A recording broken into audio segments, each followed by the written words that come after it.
Bueno, muy buenos días. Vamos a comenzar con la charla de hoy. Primero, desde el Centro Argentino de Ingenieros, le damos una cordial bienvenida a todo el público presente, a los oradores, y hoy vamos a comenzar con la segunda CAI Talks, hoy con el señor Henk Ovink, enviado especial para asuntos internacionales del agua del Reino de los Países Bajos, quien conversará con el presidente del Centro Argentino de Ingenieros, el ingeniero Pablo Bereciartúa. Esta charla de hoy la van a poder encontrar nuevamente en el canal de YouTube del CAI o en el archivo audiovisual del CAI ingresando en cai.org.ar. Toda pregunta que les surja, cualquier comentario que quisieran hacer, lo pueden ir dejando en el chat por escrito. Al final de la conversación se compartirá con el señor Ovink. Voy a leer una breve bio de Mr. Ovink, a quien saludo especialmente. Ahí lo vemos en cámara.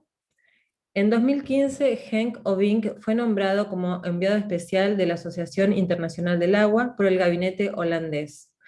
Como embajador del agua, es el responsable de abogar por la concientización del agua alrededor del mundo, generando capacidades institucionales y alianzas entre gobiernos, organizaciones multilaterales, el sector privado y organizaciones no gubernamentales, así como iniciar acciones innovadoras para enfatizar las necesidades del mundo en materia del agua. Mundialmente, el agua es el riesgo número 1, el desafío que nos conecta mediante la Agenda 2030 para el Desarrollo Sustentable y nuestra mejor oportunidad para una acción inclusiva y comprensiva. Palabras de Mr. Ovink. También es Sherpa de la ONU en la práctica mundial del agua del Banco Mundial. Henk Ovink ha prestado sus servicios en la presidencia de Barack Obama en la unidad táctica de reconstrucción del huracán Sandy, donde la ha liderado con resiliencia, gran esfuerzo e innovación a largo plazo. Ha desarrollado la competencia Diseño de Reconstrucción, dando inicio a la Competencia Nacional de Resiliencia del Desastre. Antes de unirse a la unidad táctica, Henk Ovink era el actual director general de Planeamiento Espacial y Asuntos del Agua y director nacional del Planeamiento Espacial de Holanda. Con esta presentación no me queda más que cederle la palabra al presidente del CAI, ingeniero Pablo Bereciartúa. Buenos días a todos, muchas gracias Verónica, es para mí un gusto y un honor dar inicio a esta conversación que vamos a tener con Henk Ovink. Como todos saben, lo vamos a hacer en inglés, así que a continuación vamos a pasar al inglés y también de esa manera seguro incorporarlo a Henk. No duden en usar el chat del Zoom para ir registrando preguntas o comentarios. Vamos a llevar adelante esta conversación y luego sobre el final vamos a abrir a esas preguntas y esos comentarios que puedan tener en función de lo que hablamos o de cualquier otro tema que les parezca significativo. So I will turn into English now. Hello, Henk. It is a pleasure for me to be introducing you and to start this event online with you. Thank you for your availability to this. Thank you, Pablo. It's an honor and a pleasure to be with you. And it's great to see already so many friends online. So, and again, sorry that we have to do this in English. I have to practice my Spanish. But listening to Veronica, and thank you for your kind words, Veronica. I was able to follow, but my pronunciation really is terrible. So, but thanks for accommodating this in English, and it's great to see you, Pablo. Excellent. So let me start, before we get into our conversation, to announce, and many people don't know that Mr. Henk Ovink has been named by the Argentinian Engineering Center honorary fellow. So yesterday, I think it was announced, and he got a letter, a formal letter from our institution, as you know, and I would like to do it as we do in any of these cases.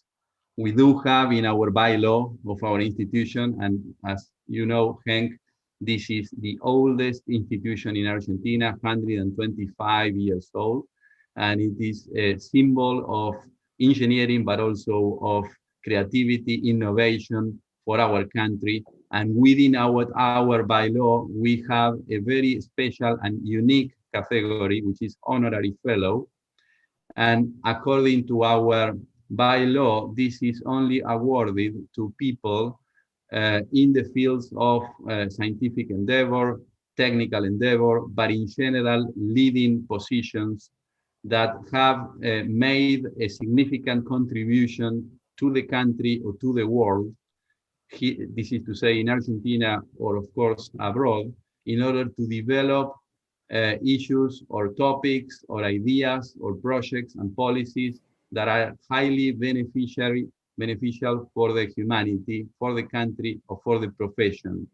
And this designation, it is a life designation without any charge and without the proposal of the awardee. So this is a designation that the institution does at the board level, and only when there is unanimity, so there is 100% agreement of all of the members of the board. So to start our conversation, I'd like to announce this and to say that we are honored that you have accepted this position as honorary fellow of the Argentinian Engineering Center. Thank you so much, Pablo. And I already messaged this in my response. I'm deeply honored by becoming an honorary fellow to the Argentina Center for Engineering.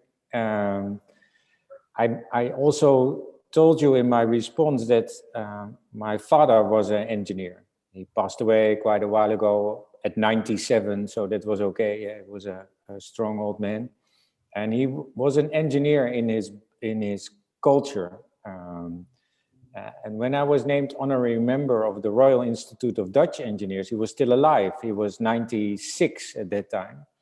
And he was watching the ceremony on his iPad. So that tells a little bit the vitality of engineers. 96 from an iPad. And then he called me when I did my acceptance speech. And of course, he was immediately, well, proud, but also commenting. So this is how engineers go around. At that speech, I also said that engineers have an obligation.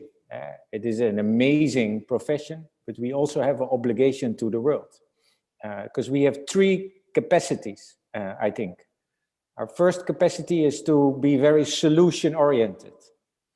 There is this culture among engineers that nothing is too complex. We can solve anything, right? So we really want to drive solutions, and the world needs better solutions. In the context of climate, it is Earth Day today. The moment is very right to have this conversation. So that is one. The second is that we can deal with this complexity of different aspects of the challenges, not only the environmental or the economic, but also the cultural and social, not only the small scale, but also the big scale, the different interests, the different positions. So next to being solution-oriented, engineers can also be very good at making these connections. But sometimes we have to provoke ourselves as engineers to make those connections. Sometimes we also find ourselves in a silo. So I think that is the second. And the third, because we are solution-oriented and because we can make these connections, if we are a little bit better in how to narrate about this, how to make connections, how to give a kind of vocabulary to it, show and tell what we are doing, we can make our work more political. And with that, in the context of the challenges, it is possible that we help the world to change course. We are partners in this massive challenge. And I think I'm very honored, Pablo, especially hearing it from you as a great partner and a good friend to be named honorary fellow. And I gladly accept, and I want to thank you amazingly for this. Yeah. Thank you so much, Henk. Thank you so much. So taking on your points, which were solutions, integration and connections, and also political impact. How do you see climate change? What is the meaning of climate change? What is happening in the world? How serious it is climate change? What is your point of view on that? Well, as I said, it's Earth Day, and we see climate change impact only increasing around the world. It's getting, you know, the increase of that impact is only getting worse with floods and droughts, with pollution, and that goes in the mix with the development. We still spend massive amounts of money on infrastructure. So there is this mix, and I think the IPCC report, Climate Change and Land, that was presented in 2019, so it's not a very old report, but it's often overlooked, helps us understand that very well. It's like, in that sense, a very good manual also for our engineering practice, because what it says is that on one end, the way we invest in our world is increasing climate change in the majority. But the second is how we do it often makes us more vulnerable, because we do it in the wrong way, in the wrong places, because we destroy the sustainability and resiliency of this planet. So next to that, we have an increasing climate change that we contribute to it. Also, the way how we deal with that is non-resilient and non-sustainable. So the challenge becomes bigger every day. Now, President Biden of the US holds a summit at the White House today. We attend the summit a little bit later, talking about water and resiliency in the context of climate action. But this is very topical. Perhaps last to your point, Pablo, is that I'm an optimistic man. You know me as and perhaps engineers always are optimistic, because we always see a next step.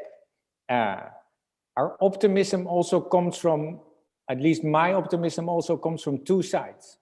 The engineering side, but also the human side. I see so many people around the world like you that take a lead, that step into the field, that want to take action. So I'm very hopeful, but the urgency has a little tragedy, because we have an urgency, a climate crisis all over the place. So some of us say never waste the crisis. Well, we're kind of wasting the crisis. So I think it is time to really step up as a global community in partnerships to really make work of this climate action, being it resiliency and adaptation or mitigation, but especially both. So this should be front and center of all our work. And it's also time that we step up and scale up the actions we take. Absolutely. Do you have a feeling that we are undergoing an inflection point, that the pandemic has risen, so to say, a new awareness of some of our common problems and challenges and the systemic level of those challenges? So what are your thoughts about that? Are we seeing, even from the public sector, in the agendas of the new administration in the US, but also at the level of the European community and in Asia, a change in mind where some of this agenda will turn to be more important, so to say, than we were expecting previously? A crisis like the pandemic helps. Every crisis is a wake-up call. But often the crisis is felt like a very local crisis or a regional one. You have a storm, you have a drought, you have a flood, there is a conflict, and it is felt only on the scale of that region, a city, a coast, a river basin. While climate change, of course, is global, the impact is local. With the pandemic, it is different. The pandemic is a global crisis, but it is also felt globally, all over the place. There is no escape. And that makes it different because it helps us understand our vulnerability. It helps us understand also that a siloed single-focused approach, country by country, is not working. And it helps us understand that this is really about innovation, partnerships, and a global effort. Taking such understanding to the climate crisis, of course, is of critical importance, and there is exactly the opportunity. Because in the context of this pandemic, what we saw happening next to this health crisis is also a stalling of the economy, because we were locked in. We paused our economic dynamics in a way. And governments and financial sector and private sector stand ready to speed up. You already see that coming. A lot of investments are waiting to be made. If we make a simple promise that those investments go to climate action and sustainable development, that the infrastructure that we put in place will contribute to a better environment and combat climate, that we increase our efforts in investing in climate action because we can in this post-COVID context, then the pandemic indeed becomes a springboard. And then you also see that this mix between a pandemic crisis and climate preparedness and response is indeed an opportunity. Last, a crisis never stands on its own. If you look at the map of the world, and this is what we do all the time, is where we find hotspots of vulnerability and opportunity. Is that where climate is hitting hardest is also where the pandemic is hitting hardest, where inequality is hitting hardest, where economic insecurity is hitting hardest, where migration and even conflict and terrorism are hitting hardest. So what you see is these hotspots of crisis that can also become hotspots of opportunity. If we focus on the places where vulnerability shows these interdependencies, and we start to invest in climate action and sustainable development, those can also become the turning points for that better future we seek. So I set up a program in Asia that does exactly that, focusing on these hotspots and finding them as springboards to scale up and catalyze the action we need. So in that sense, yeah, making the mix is a possibility, but we should not fall into the trap of the fragmentation, because we see also a lot of fragmentation in the context of this pandemic, and that should learn us that should not be the way how to deal with climate. So hopefully, according to your words, we will see the public sectors, the governments, so to say, and some of the world organizations and multilateral organizations to be on a really steep learning curve right now that may have positive impacts in all this agenda in the near future. Now, what about the private sector? Do you see now that there will be also a huge opportunity for the private sector? And together with that, I don't know if you have had a chance to read the last book of Bill Gates, How to Avoid a Climate Disaster. And he, in that book, where there are several interesting chapters and ideas, one for adaptation, but mainly there is a message about technology and the private sector as a promise to solve some of these challenges. So how do you see the private sector and the business models ahead? And definitely part, because we need a global collective effort. No one can deal with this crisis alone. And the private sector already comes in from different angles, but them stepping up is going to be of critical importance if we want to succeed. But there's a challenge too. I will try to get there. So, but what you see is finance. What we see around the world is that our economies are more and more at risk. And if economies are at risk, they're rated lower. So the insurers come in and say, hey, your country, your region, your city, your coastline is at risk because of climate change. And that is a threat to your economic model. So we advise against investing in your city. That is not what a mayor or a government or a business person wants to hear. Private sector is very on top of that. We had that in the Netherlands 20 years ago when our coastline, of course, we are a very vulnerable country in the context of sea level rise and climate change. And our coastline needed massive maintenance. So our financial sector actually stepped up and said, hey, wake up. And we were already doing so, but that was already like a predecessor of what we see happening now, is that the financial sector steps up and says, wait, climate change is a financial risk.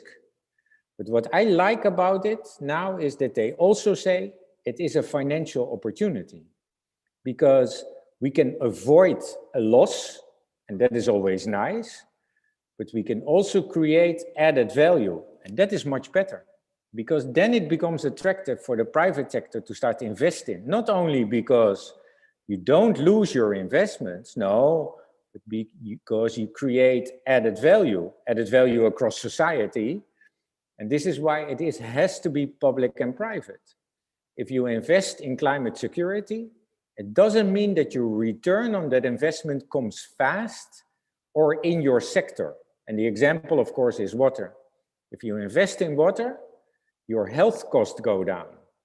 But there's a not so easy relationship between the two sectors. But from a public-private partnership perspective, there easily is. So, simple example, many more to talk about. So this is the finance. The second is the business community. And this is what Bill Gates also talks about. While we know that climate change is a wicked problem, and has to be dealt with an approach that deals with that complexity. At the same time, innovation and bringing innovation to scale and replication is part of our business models. So we need to challenge the private sector, but also governments have to incentivize the private sector to really up their game on innovation and then help scale up and replicate. Mariana Mazzucato, of course, wrote a lot of great books about the entrepreneurial state and so forth. When I worked for the Obama administration, we had a law, and that law was called America Competes. And that was focused on how can we challenge business sector, private sector, in such a way that we can accommodate innovation and the scaling up of that needed innovation. And we used America Competes in the context of Hurricane Sandy response to drive innovative projects and bring them to scale and replication. And this is what you see where public-private partnership can really help. Private sector can drive innovation, but we can create a marketplace where that innovation gets to scale. Yeah, it's really interesting what you are saying, and I think the Netherlands is a key case to look at. We are all aware of the discussion of people like Yuval Harari and his book Homo Deus, where he states that we are undergoing, and in the future there will be an acceleration of innovation, mainly in regards to artificial intelligence and data, big data, but also biology and biotech in general, which includes nature and how to deal with nature. Now, I'm very much interested in focusing and having some of your knowledge about your own country, the Netherlands, because everybody knows that the Netherlands is a highly successful country with an astonishing production of knowledge, but also of wealth in terms of commerce, in terms of added value products and services, in a location that is very much challenged by the nature, as you were mentioning before. So what do you think are the key assets, the key differences in the Dutch case in order to become a homo deus, in order to be able to overcome some of those challenges and develop as a successful country, a nice country to live in with a high level of well-being, and a country where you can develop capacities in line with the knowledge economy. So my question is, where are the differences? What we can learn from the Dutch approach? Well, it's an interesting question, Pablo, because we are no saints. This is but the Netherlands indeed is a test bed, and this is a little bit how we see it too. But one aspect of that is that we need to continue to learn, and I think that is and of course we in the Netherlands learned by default in disaster too. Lessons of the past should not make us look back, and I think that is the best lesson. Every time a disaster struck in the context of water, we took it as an opportunity to prepare better.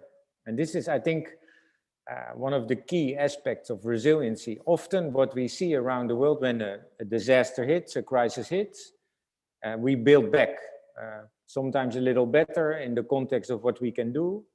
But innovation and springboarding and leapfrogging are something different. And if you want to be ready for the next future, you don't have to look back. You must look back by learning, but don't replicate it. So I think that is part. The second is that the Netherlands, of course, is a little bit of a crazy country, a delta, where water, of course, was always a lot.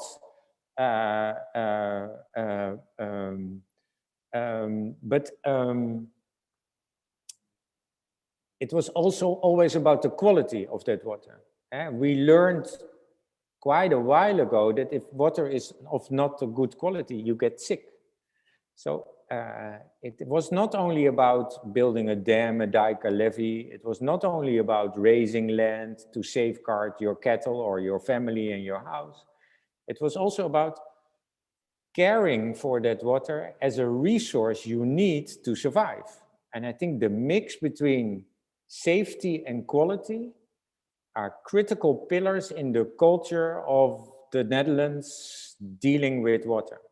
And to that point, and I think there is the institutional part that is now so much ingrained in our culture, is that we started to organize ourselves around this. And I think this is, you know, 1,000 years ago, communities were built in the context of these water challenges, and people were actually talking to each other. And the more or less elected official, there was a farmer, a business person, women and children. And it's like, we have to do something. And instead of going one by one, they started to mix up their needs and said, okay, but if we do this together, if we don't build a dam around the house, but around the community, if we don't focus on this part of the river, but at the river basin, then we can deal with these risks, not only today, but also tomorrow. And that started a governance model. So we had a water authority in the 1100s. And this was long before we were a kingdom. This was long before we had a constitution. So practicing that type of governance on the very local scale, up and around water safety and quality, when we were drafting the constitution in the 19th century, water became a critical part of that. And we have 4 layers of government now, embedded in, so with elections. So there's a city municipal election, there's a state or provincial election, there's a national or federal election, but there's also a water election every 4 years. So water is mainstreamed in our governance system. And I'm not saying that that is the solution, but that is part of that culture, that water is very much a common that brings a lot of us together. And then in the mix of these principles, it is about safety, because there were storms and storms and storms. So we had to reinvent ourselves over and over again.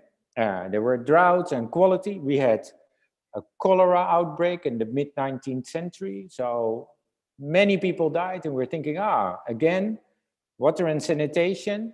When we drafted our housing law in 1901, water and sanitation became a critical aspect of that. So every time we drafted policy, did our actions, working on agriculture, food security, water is a common denominator among that.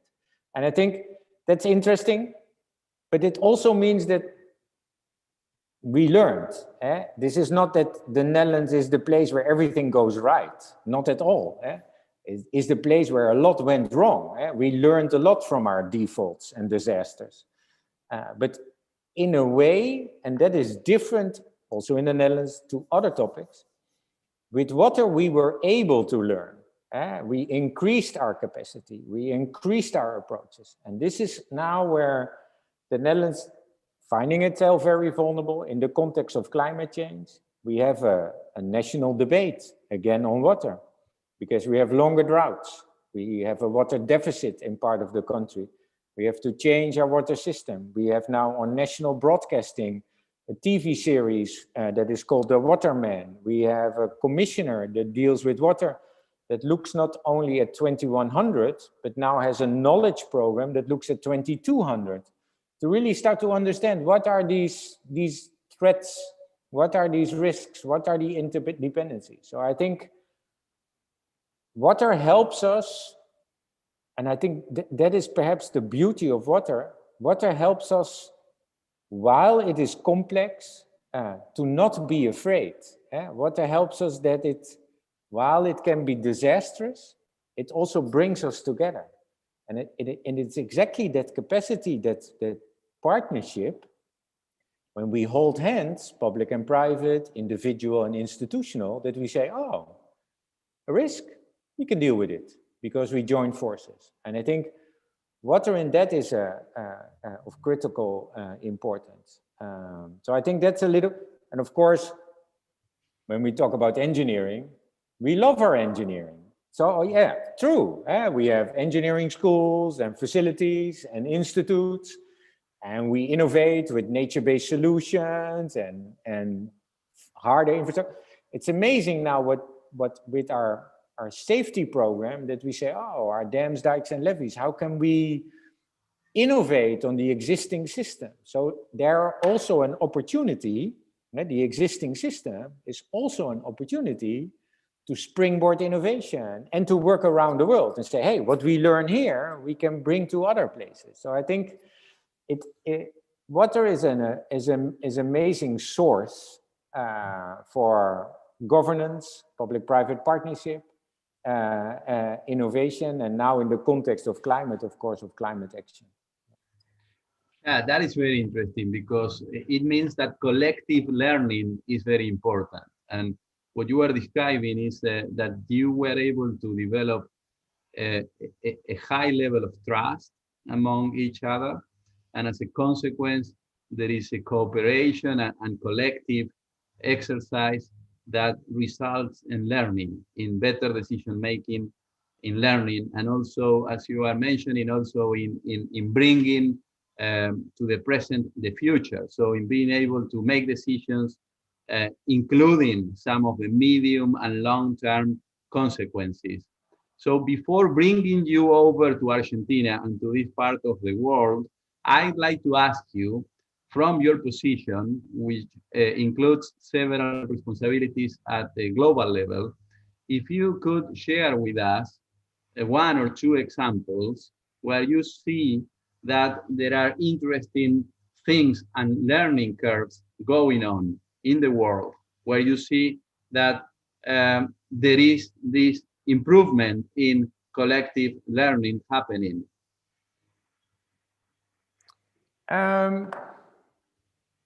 Luckily many examples. And I think we started such a partnership, but perhaps we get to that later. And I think I still find a lot of inspiration in what we explored together in the context of the Argentina water challenges, and to bring those lessons to the world. And I think that is perhaps also a critical aspect. Innovation only leads to change if we connect it with people across the globe. If you're able to find opportunities to bring it to scale and replication. Otherwise, innovation stays in its own bubble and then it dies. So we have to find opportunities to bring innovation out of their bubbles and bring it to scale. So this is what we do around the world. I'll name one example from Asia. I started a program called Water as Leverage. And a leverage is a springboard. It is like a catalyst. So you are here and then bing, this is where you go. And I see water as that opportunity because it has social capacity, it has economic capacity, environmental and cultural. And I started a research looking at water vulnerabilities and opportunities around the world. And focusing in on Asia is where you see that climate change is at the forefront of hitting the economies and vulnerable communities. Asia is the biggest hotspot where people are and economies and our environment are at the moment most vulnerable. And if you then focus in a little bit more, you see urban centers. So we decided to do a program where we started in 3 cities, a smaller city, a mid-sized city, and a larger city. That have different challenges in the context of water, sustainable development, and climate. Chennai in India, the biggest, Semarang in Indonesia, a little smaller, and Khulna in Bangladesh in the Delta, a smaller scale city. And what we did is that we did a call, and here comes again innovation and public-private partnership, a call to the market globally. So while this process was funded by the Dutch government, we said, we need the world to work with us. Are you willing and able we give you a grant, but you have to put your commitments to this in a coalition of experts and join forces, and we will facilitate that, join forces with local experts, local governments, communities, schools, kids, and across, and see how we can identify in these 3 cities, based on our assessment, those opportunities that can help us change course. And we had 6 teams in 3 cities working 9 months in a kind of challenge, a pressure cooker. And we brought in the financial sector from around the world. So they were exposed to all these innovative examples. They were like, whoa, this is something new. It's a partnership, but it's also about solutions. It is government, but it's also private sector. It's an individual NGO, but also a business and a financer. And out of that came 27 opportunities. And what we do now is bring those 27 opportunities to implementation with our partners, but immediately identify opportunities for replication. And because of this partnership that was global, we had financial institutes, we now already 2 years after the first presentations, a new program in Vietnam. So what you see happening here is we have local coalitions that drive local solutions that we can scale up in these local communities. So they get a rippling effect. At the same time, because there is an interest from public and private sector in these nations and the world, we bring those solutions to other places and then start to scale up it again. So you see this rippling effect of a rippling effect. And I think these examples, one of them is Chennai, nature-based solutions, combating climate change, droughts, cleaning the water. The assessment is simple. On the investment side, 1/3 less than our current infrastructure investment. On maintenance and operations, only half, and carbon emissions are dropping with 90%. So this is the business case. There's a private sector too, where solid and liquid waste are combined, and there's energy production from private companies. So all of a sudden you see, if you have these innovations and you mix these partnerships, you get the solutions you need. Yeah, there is a concept known as nexus. Some people know it as nexus. linking water with food production and with energy production. And the interface of those links, food, energy, and water, have probably a big opportunity to grow in the future. And if you look at countries like Argentina, where we, as you know, have as our main production capacity the food production, this is something very significant. So to say, how we can change or make a benefit of having innovation into those links. But before moving to this kind of analysis and thinking about Argentina, I'd like to mention to you a case that I saw in the Netherlands, and it is being led by KWR, an institute that works in water topics.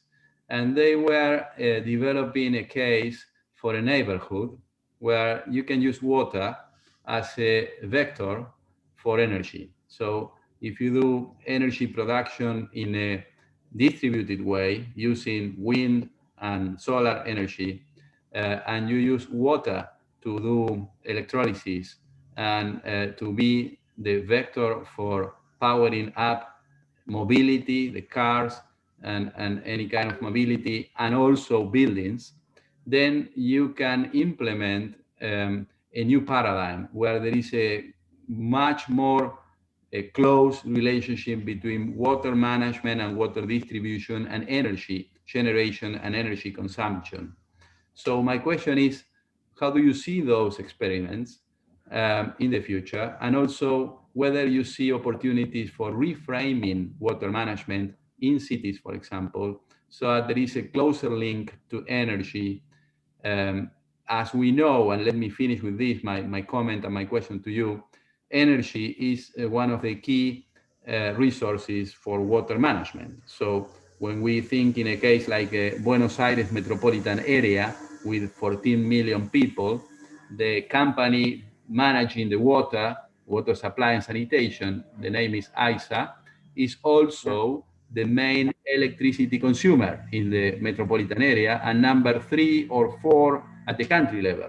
So you have plenty of possibilities of reducing energy consumption. And if you move into these new paradigms, maybe even generating a new possibility for developing sustainable energy. So how do you see the interface of water with energy, and how do you see water paradigm changes at the city level? No, Pablo, amazing example. And ISA, of course, also an amazing example of where innovation can not only lead to the solutions we need, but also help scale up those solutions, in this case across Argentina and then the world. And we all know that sludge from water is a resource for energy. We also know that a circular approach to how we deal with water also can reduce not only energy, but also water use, and especially in scarce regions. We have many examples from our business industry that, if you take food production, beer, for instance, if you drink a glass of beer, you need 5, 6, 7, 8 glasses of water to produce that.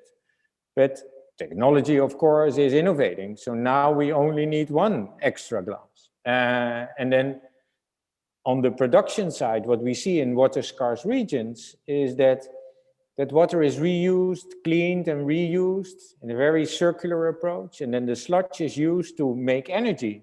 And then that energy is again used to power the plant. And then the leftover water is used for agriculture. So nothing is wasted. So I think water is very much part of great examples of a circular approach. Making sure that you use all those aspects in the value chain. And that water is never wasted. We do a program in Peru where the water comes from the mountain, the Andes, and rapidly flows to the sea. But first we have mining, and then we have big agriculture, and then we have smaller scale communities, and then the port and the sea. And if they don't work together on a river basin, well, mining is polluting the water, the farmers are eating up the rest, and nothing is left. And then in a drought, forget it. But on a river basin scale, you can use this concept of shared waters and bringing innovative capacity and using your aquifers and your businesses and industries. And then all of a sudden it turns out there's more than enough water for everybody, if only we find these technological innovations and bring them into a partnership approach. And I think this is where the mix and also where a role of ISA plays. It's not only about the innovation in itself, that we can capture energy from water and sludge, that we can use less water. It's definitely also how we can bring these different sectors together. The energy sector, the water sector, food security, and industry. There's an example from IKEA in Poland.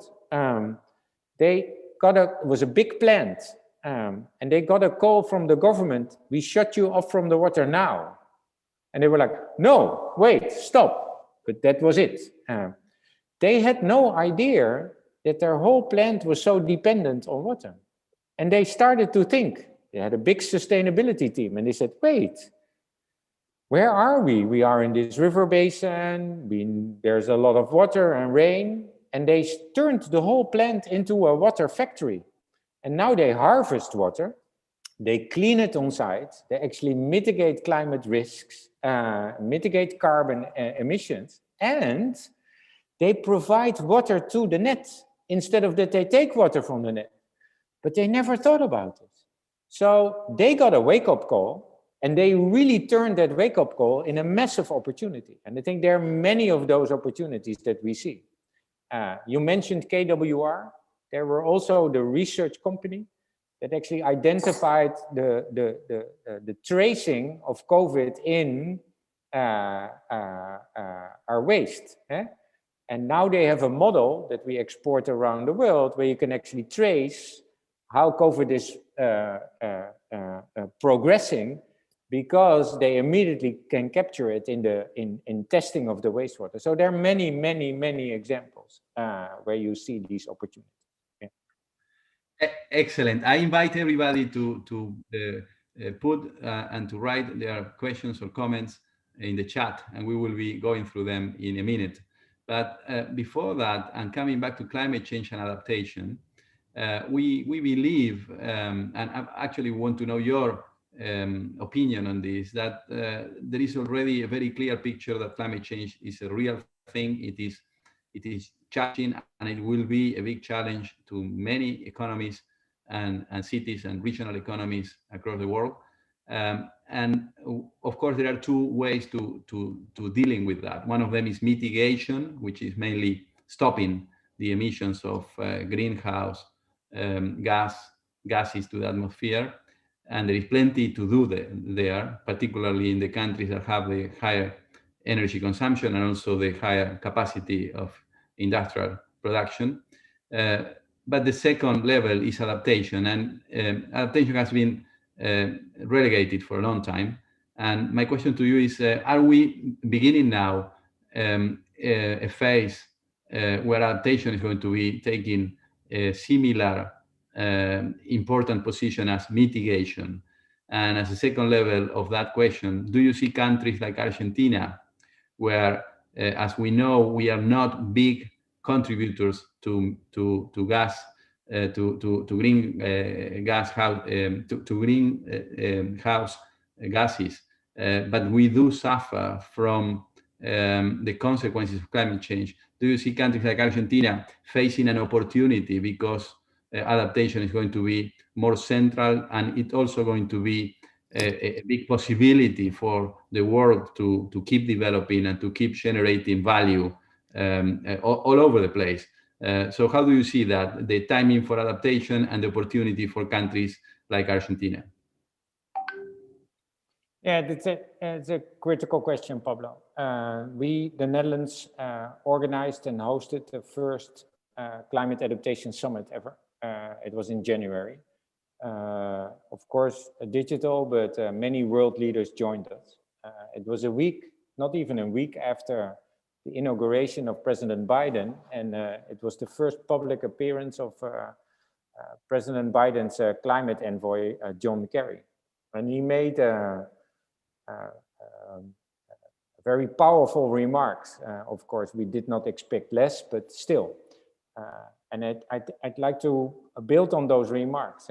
His first remark was 1.5 degree is our best adaptation strategy. So he made very clear there are two sides of that coin. Adaptation cannot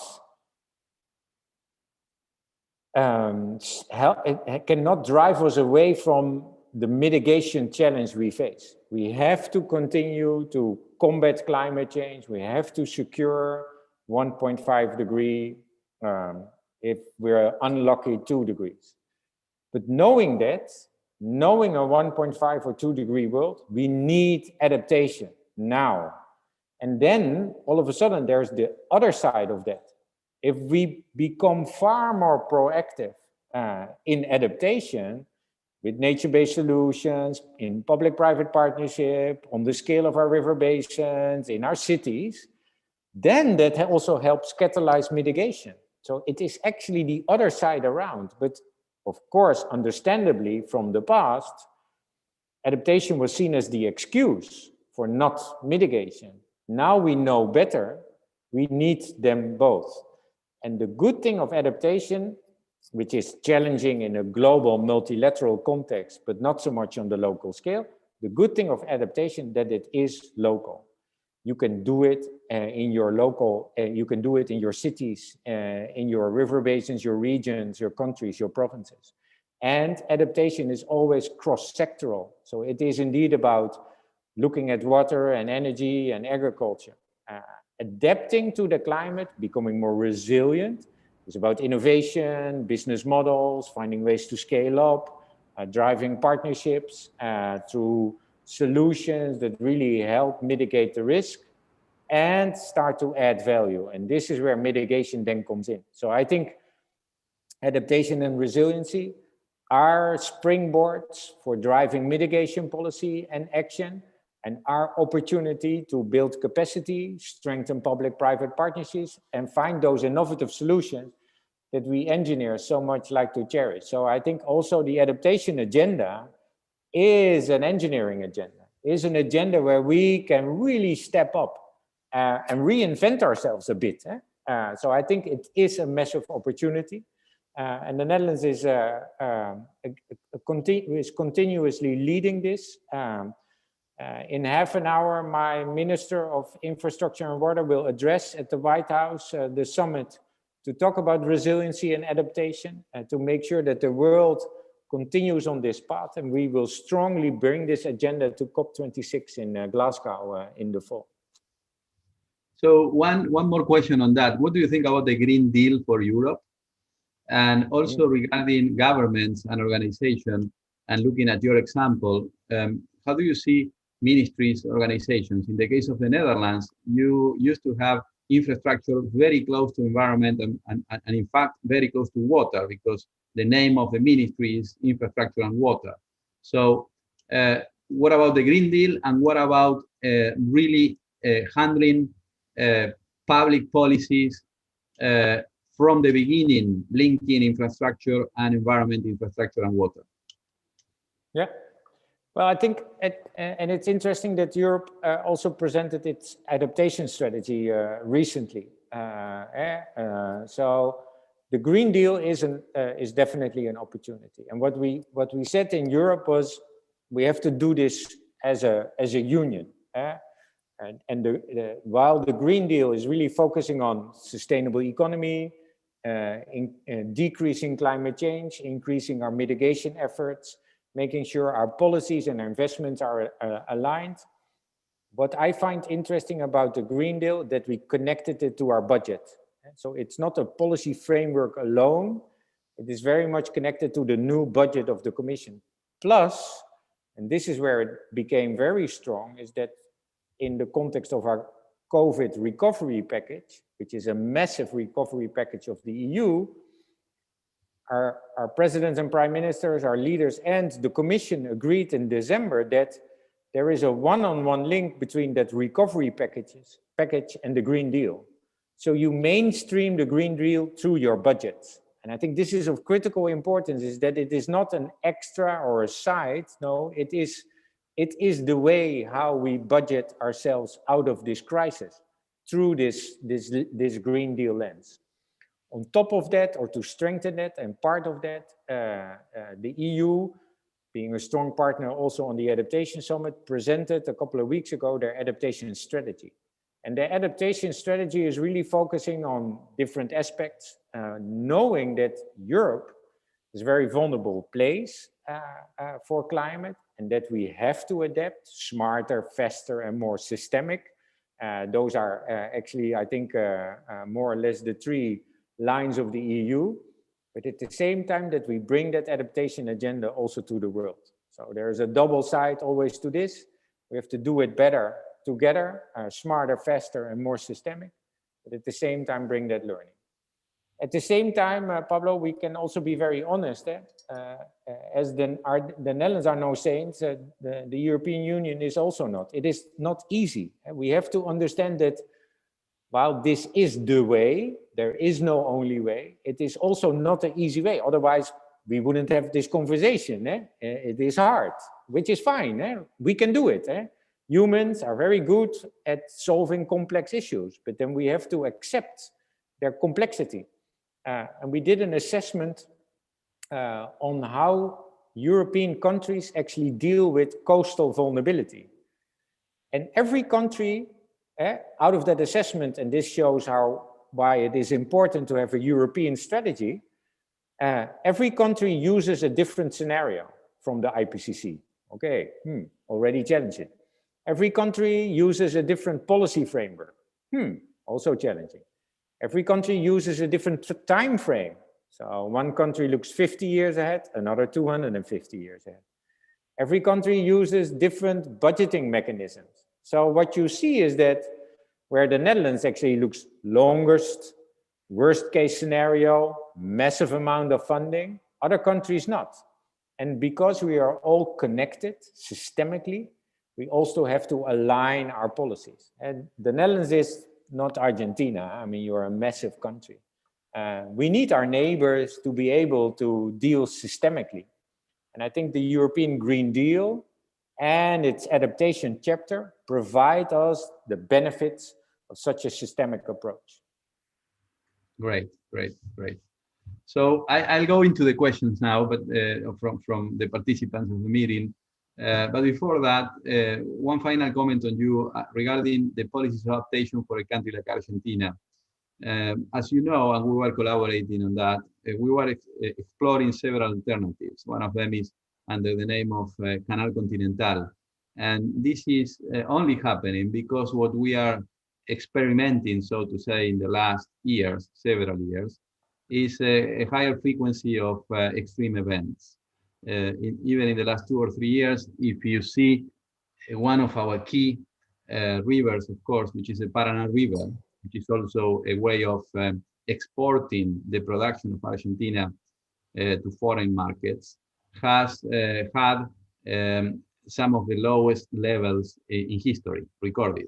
So climate is really affecting the watershed, and this is an international watershed with 5 countries, partially on top of that area.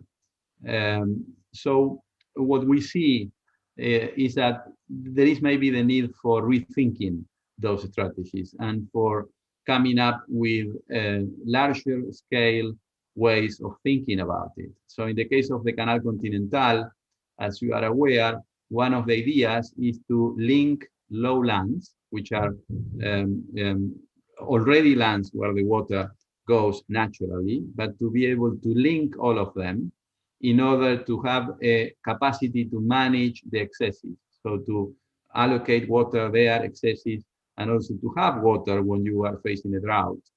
And on top of that, the second level is that may be a logistical corridor, because if you link it, you have to manage it. And if you have to manage it, you can also manage some logistical capacity along that, that line. So I don't want to get into the details of that, but I wanted to have some thoughts from you, mainly on whether countries like ours, which are both highly intensive users of water for production and for the economy, and also very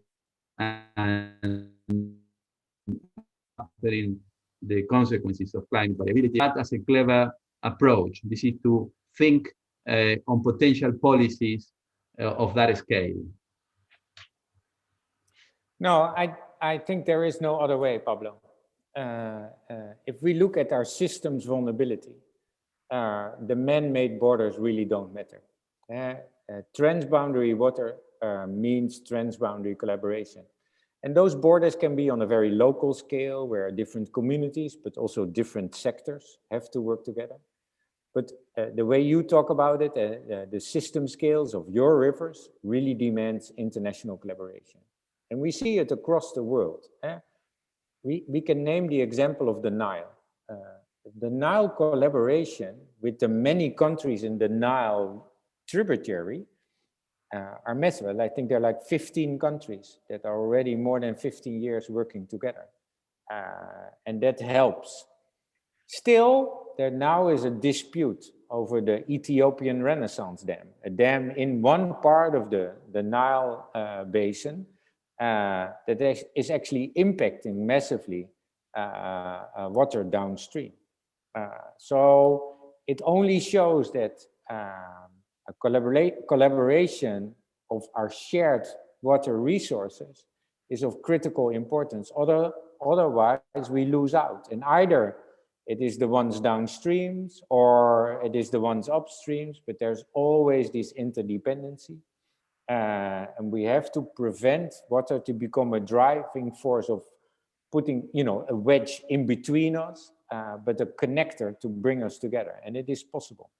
That does mean that the assessments have to be right. We have to put our research, our understanding, our data in to really say, okay, what is at stake? What are the interdependencies? How does these river basins work? We also have to find, as we call it in literature, a soft or safe space, because contested or vested interests are not easily aligned, and it takes time. And you have to acknowledge that that time is of critical importance for developing the solutions we need. So you have to find the opportunity to invest in each other. And I think parallel approaches next to policy and investment, where you bring partners and people and institutions together, identify the challenges, identify the opportunities, build a pilot and perhaps another one, experiment, and then mainstream it, are of critical importance. It takes time. Transboundary water issues are very challenging across the world, but they are part of the solution in driving water security. So yes, you're totally right. These river basin type of needs demand river basin type of approaches across the borders we made. Excellent, great. Thank you, Henk. I'd like to go to one question of our participants. Adrienne mentions that you said financial benefits for the states, like health, etc., are a key part of the new way of looking at projects. And her question to you is, how does an individual with a small project to receive economic benefits through the development of a sustainable project? How is it done so that ecological becomes, on an individual level, a good business? That ecology is not seen as something romantic and expensive imposed by the states, but as a profitable business to each person. Finally, who pays for that? Yeah, it's a good question, because it immediately taps into that a project by a person in the context of the challenge we face is almost hardly done. But there is an individual side to that. Adriana, sorry. And I'll do it by an example, if that is okay. Perhaps, well, I'll take an example from Chennai in India. It's a city where it rains only, if we're lucky, a month a year, and then there's drought. a city that ran dry almost. A city where at the moment it ran dry, I was there, we were working there. There was a train coming into the city with fresh water for the citizens. But I had a meeting in the office of the chief city commissioner and I couldn't leave because of the floods. And I was like, wait, something is, this is not okay. The system is broken. When we did the assessment, what we found out is that there is more than enough water in that city, but it's not taken care of at every scale. So it's not taken care of at the individual scale. People waste water, but also put their waste in the water. The water gets polluted. That polluted water gets into the aquifer. The aquifer is depleted. Saltwater intrusion, more pollution into that aquifer. So people depend on water that comes by truck. The truck is actually polluting the environment, more CO2 emissions, so more climate change, but also less health. People get sick, air pollution, and they have to pay for that water a lot of money because it is developed by desalination plants that are emitting even more because they're coal fire powered. And so there's like, from the very high systems scale, a very personal involvement. So we turned it around and we started at the community scale and said, okay, if we can build that understanding with the women and children and men of that community, that if they care for every drop on a very individual base, that in the end, their environment becomes more healthy. And if we invest in nature-based solutions, that environment also starts to protect them from floods, but also in the context of droughts, from heat aspect.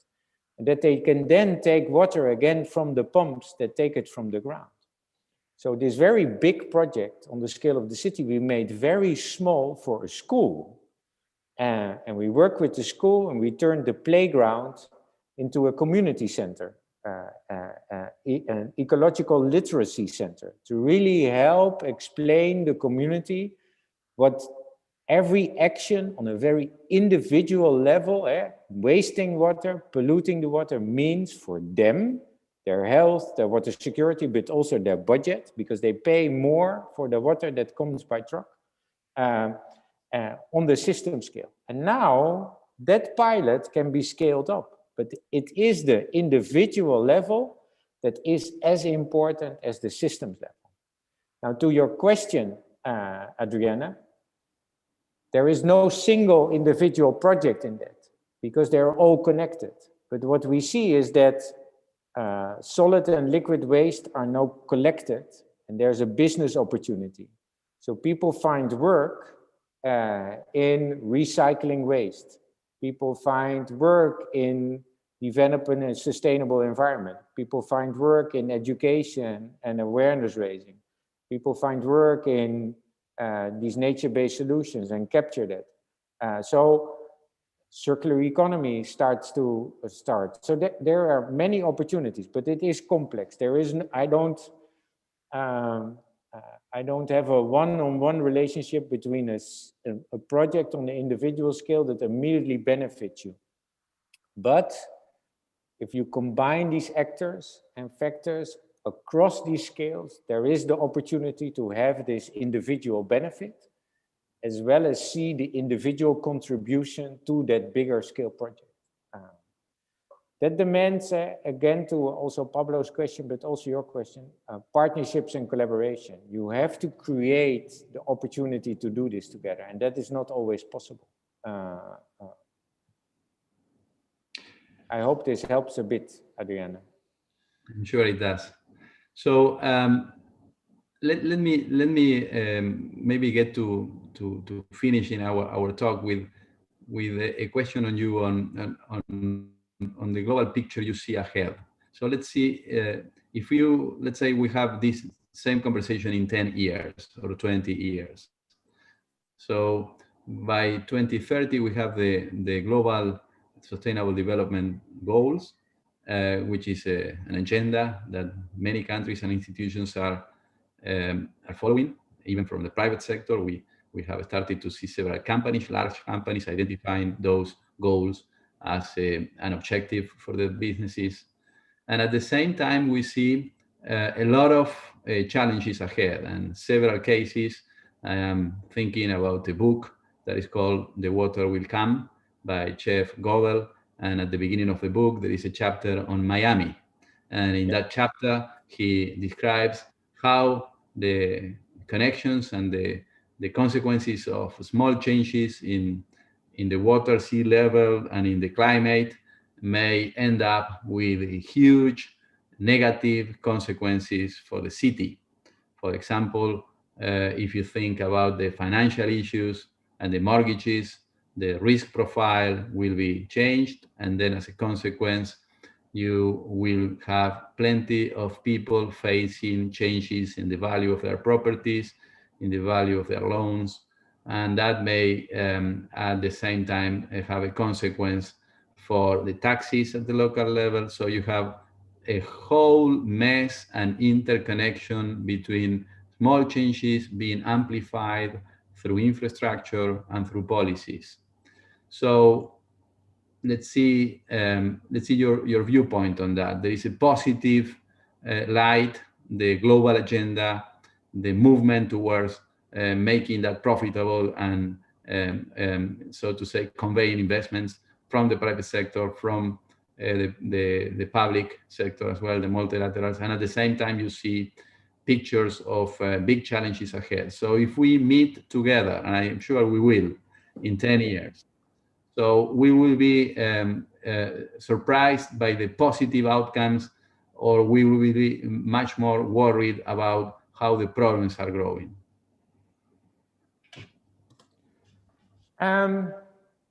2030, 2050.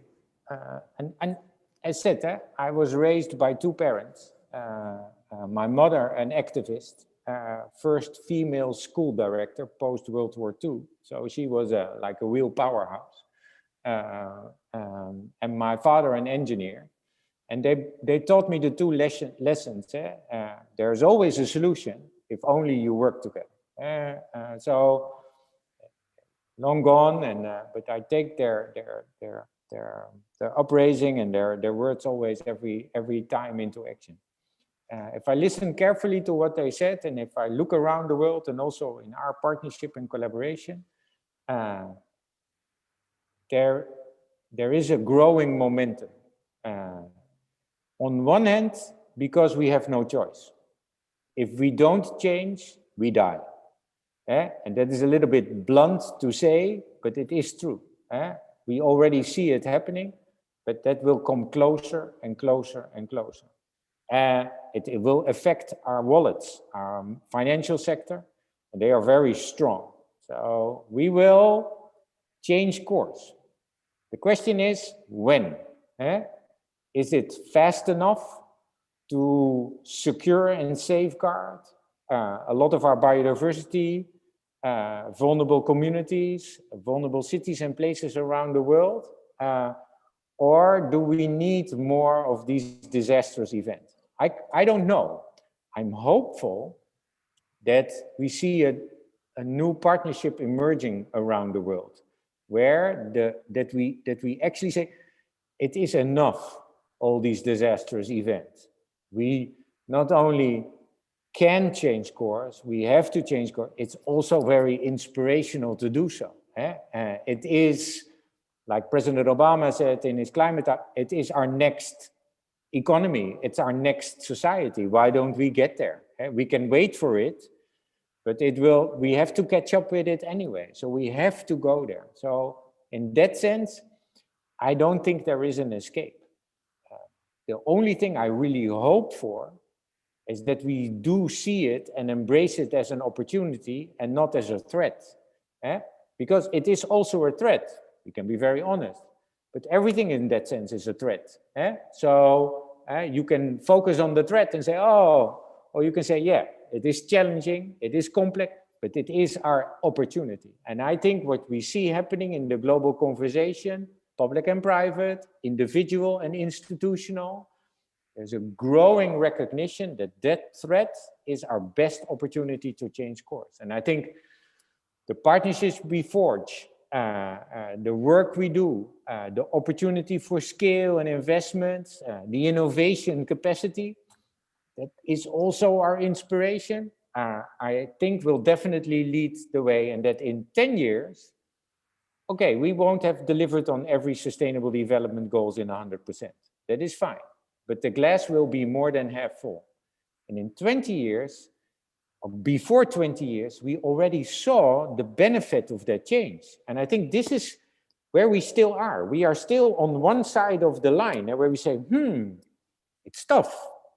But the moment where you see the change happening, you say, it was tough, but now it's amazing. And the more we cross that line, the more we get into places, economies, cities, countries, businesses that are sustainable, that are climate active, the more you see the benefit of that. And the more it's like this new world where it's better to live in, where your kids have a healthy future, where there is an environment that you not only care for, but that you can benefit from, where there's more security, there's more global collaboration, there's more inclusion, empowerment. The financial gap is smaller. Women and kids are empowered to take leadership roles. That world is not a fairy tale, it's a beautiful future. And every time you experience that beautiful future, it is where you want to go and invest in. And I think because that is such an amazing proposition for the world, we will go there. We have no choice, but it's also our best opportunity to head on.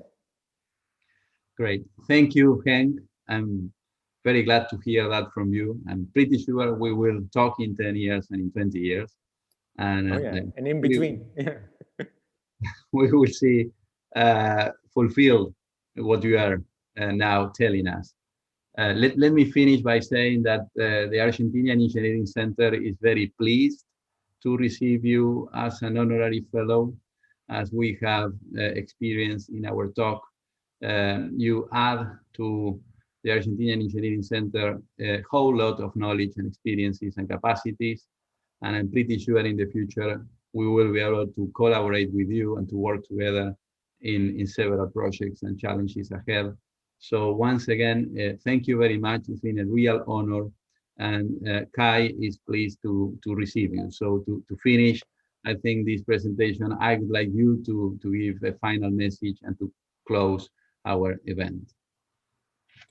Thank you, Pablo, and thank you to CAI, the Center of Argentina Engineers, to receive me and ask me to be an honorary fellow. I'm very honored, but also very pleased to join you. It is also a good opportunity again to touch base with dear friend Pablo, but also find common ground for next steps ahead. As I said, I think we are in a critical or pivotal moment in history. We have the full understanding of the challenges we face. We grapple a bit on how to grasp this complexity, but there's also this brighter future that we see, that it, beyond the horizon, it is better, but that it is a scary road where we head. The scarier it gets, the better it is that we hold hands. It is challenging. The more we face that complexity, the more we understand that we can't do this alone. And I think from an engineering perspective, to end there, that type of partnership is something we can not only provoke, but also inspire.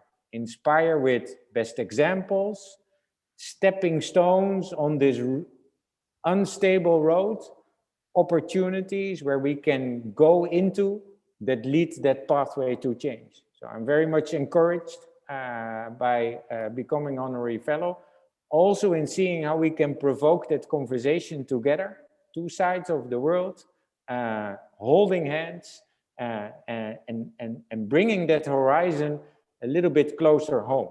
Because every time you step beyond that horizon and you see where that brighter future can lead us, by the innovations, the examples and partnerships we build, we get a bigger constituency around the world that can help us get there. So thanks so much for inviting me in Argentina.